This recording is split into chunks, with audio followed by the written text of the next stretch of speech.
Bu arada sahada bir köpek var. İnanılır gibi değil. O serbest vuruşu kullanmak istedi. Topu da hala bırakmıyor. Top hakimiyeti bayağı yüksek. Evet. Çok ilginç bir görüntü. Vefa Stadı'nda. O topu onun elinden almak pek kolay olmayacak. Pek çok futbolcudan daha çok sahip çıktı topa aslında. Şimdi işte yine topun peşinden böyle kenara geliyor. Çok akıllıca. Onu dışarı çıkarmanın belki de en etkili yolu buydu. Yani çok fazla gördüğümüz bir görüntü değil futbol sahalarında ama müthiş bir deparla geldi ve işte bakın topa nasıl sahip çıktığına. Evet.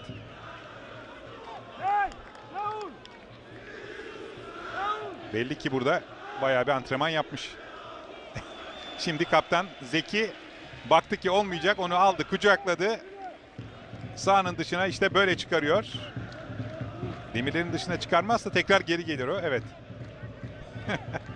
Ona bir zarar vermeden en doğru şekilde tribünlere çıkardı. Çünkü futbol oynamaya çok hevesli bir köpek. Eğer tribünlere çıkmasaydı oyun alanını pek terk edeceğe benzemiyordu.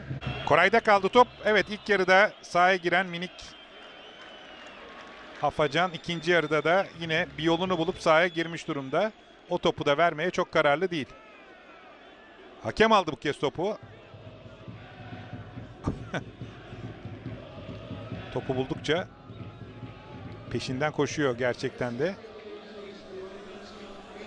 Evet, ilk yarıda olduğu gibi ikinci yarıda da oyun durdu onun yüzünden.